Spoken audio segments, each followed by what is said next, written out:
everybody, welcome to my channel. For my first video, I decided that I would take you guys on my journey across the country. So some of you may know that I was born and raised in PG County, Maryland. PG County, Maryland is the richest black county in America, for those of you who didn't know. And if you don't know, now you know. So I went to college at Frostburg State University for 4 years, where I majored in theater and I minored in public relations. Frostburg was an adventure, but I made it through, as most people do. So on my graduation day, on May 25th, 2017, is when I sat in our gymnasium at Frostburg State University without a real plan for my future. I didn't know where I was gonna go. I didn't know who I was gonna work with.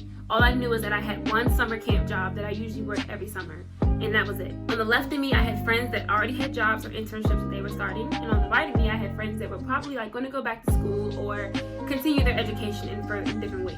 So I was pretty stuck, and I was pretty jealous, because if you guys know me well, you know that I like to have a plan. And if I could plan every day for the rest of my life, I would. So that was one thing I already had to struggle with, was figuring out my plan, what I was going to do next. In January of 2017, I went and I applied for graduate school. I didn't get in any schools that I wanted to get in. I knew that I either wanted to go to New York or LA, maybe even Atlanta, just somewhere different, but I didn't get in any graduate schools.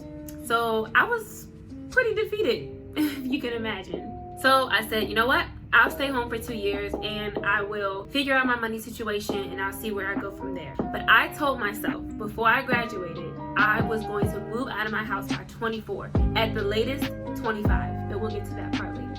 So I knew that, you know, the summer was only 8 weeks and I wasn't gonna be able to stay there forever, obviously. So that fall, my boyfriend started an internship with Baltimore Center Stage, where they house their interns for free. So then I thought, you know, maybe I just need a change of location, whatever. So I actually moved into his apartment with him. It became our place. I got a job out there as a waitress, and I also traveled there from Baltimore back home to PG County, where I still worked with my year-round job that I had started that fall with Parks and Rec. So I still really wasn't sure where I was gonna go, but I just knew that I was happy in the moment, or at least I tried to be happy in the moment, and I was making money. That was the biggest thing, because that's something when you're a student you don't get to make as often. My students out there, I know y'all know. So it felt good to just make money full time, but I still knew that I had to keep pushing on. So that job, I was professionally released from that job, nonetheless. So I left my waitressing job at the end of 2017, and I said, okay, once 2018 starts, I'm gonna go into something new. So I started working with Building Better People's Production Company in Annapolis, Maryland. I was a teaching artist with them, and I also did some theater with them as well. So I started out 2018 with a new job. I was teaching kids. I love children. I was teaching homeschool kids, and also I was teaching kids after school. And I just knew that if anything, that was a passion of mine, was teaching children and touching them, because when I was younger, I didn't have theater in my schools. I didn't have theater after school or anything of that matter. So I really appreciate what I did and how I could touch younger children. I started that. I was in plays. I did some films, all in the within the springtime of 2018. After 2018 spring had ended, I had done 2 shows and 2 short films all together. I met some people in Baltimore. I networked my way through there, and that's how I got into the film company there. Shout out to Charm City Film in Baltimore, Maryland, because you guys are lit, okay? So at the time, I was on 2 plays, I was on 2 films. I'm like, okay, and I was making some money at the same time. So I felt like, all right, I'm handling this. I'm doing the actor thing. I'm making money on the side. Like, this is lit. I'm doing it. But I still knew something deep down was missing. So the summer came. I went back to my Parks and Rec job as the camp director once again. Finished out the summer of 2018. Everything was all good. Into the fall of 2018, I decided to start substitute teaching, and that was a lot of fun. Yeah, it was a lot of fun. It was different because I pretty much became a full-time teacher. I was a long-term sub for a 1st grade teacher who left on maternity leave. So from the beginning of the school year, pretty much until she left to have her child, we were co-teachers. And then when she came back, we still co-taught when I wasn't needing other classes. So I pretty much was a 1st grade teacher nonetheless. And I made some really good friends from there. Shout out to Cora L. Rice. You guys are lit too. That was a good experience. I made some really good teacher friends that still reach out to me to this day, and that was a really fun part of my life, and I really appreciate you guys. I met teachers from different ages, from different backgrounds, and you guys really just helped mold me more into the woman that I am today, and I am really appreciative of that.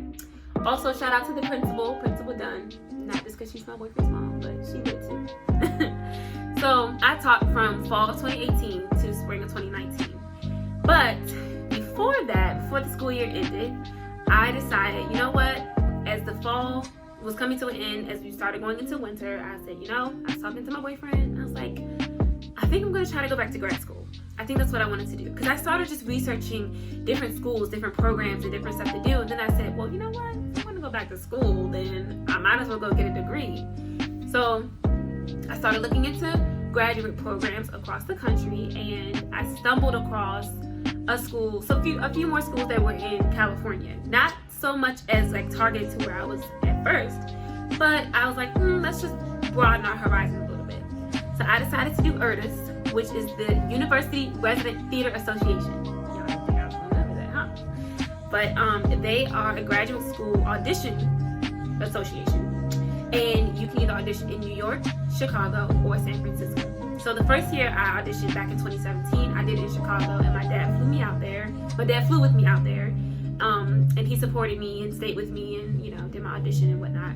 And so then this year, or 2019, I decided that I was going to go to New York this time. So my boyfriend and I drove up to New York, stayed there, did the auditions, and I got a few callbacks from some schools that were pretty interesting. So I kept that secret for a long time because I just wasn't sure how everyone was going to take it. I didn't know how people were going to feel. And, that's me worrying about people's opinions that you don't need to do. But nonetheless, I kept it a secret for a while until I finally got accepted into the school that I'm in now, which is the Academy of Art University. So I held that secret probably until March, and that's when I started to tell people. Of course, my parents and my brother knew, but everyone else, it took them some time to know. So I then started thinking about how I was going to transition my life into graduate school, because that's a whole other beast. To go away and make money full-time for 2 years and to perform, and then to go back to being a student is like, it's a lot on your mental. It's a lot to think about. So first I had to really decide if I was going to do this. And that probably took me the whole month of February to make that decision. Then I decided, okay, this is where I'm going to go. And I had to start thinking of financial situations, like how am I going to send this where? Where am I going to stay? What am I going to do? So I decided that San Francisco, California was where I was going to go. And my journey for that was just, am I going to ship my car? How much is the plane ticket? How often will I come home on breaks?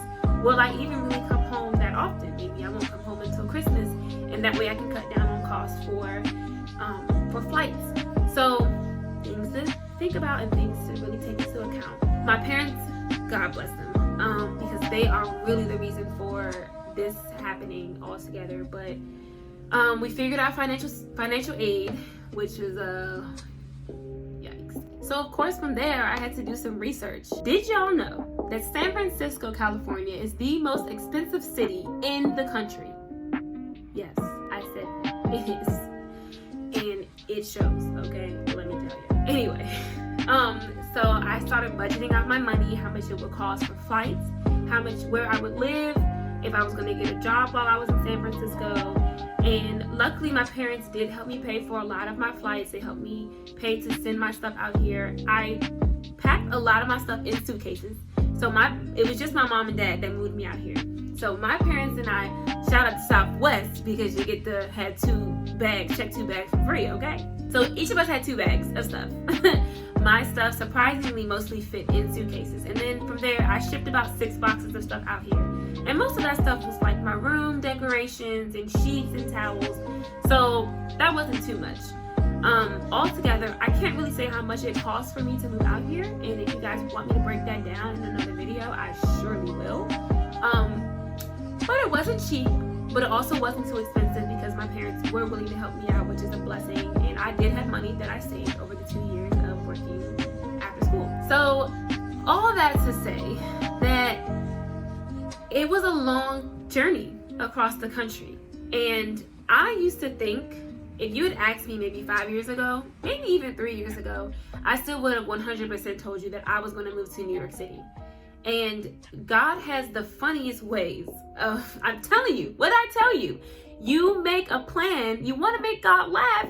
Tell him your plan. I told God that I was going to move to New York, and he was like, let me tell you, sis, you ain't. So all that to say is you really have to just stop and smell the roses. When everyone was graduating and had their jobs and had their internships and had their next school plans, I didn't. I did not know what I was going to do. I still don't really know what I'm going to do. Yeah, school is an option, and I'm here and I'm living in the moment, but who knows what's going to happen after that? Who knows what's going to happen a month from now? You just always have to stop and really just think about the moment that you're in. So to make a full circle, when I graduated, I told myself that 24 was probably the best age to move out because I'd have more time with my family, which I did enjoy. I'm a very family-oriented person. So that was already hard to move away from my family because that's all I've known all my life. Both my grandmothers lived within 30 minutes away from me. All my first cousins lived in the same city, or just about the same city or same state, until one of my cousins moved to Dallas. My brother moved only 15 minutes away from my parents' house. So I was pretty much the first one to make this big leap across the country, but I knew God led this and God put this on my heart that I was going to move across the country. And I just kind of had to go with it. And you should too. Just know and just remember that sometimes things don't happen the way you want them to. Remember, I still want to plan out the rest of my life, but I won't. But I really had to just stop and be thankful for where I was.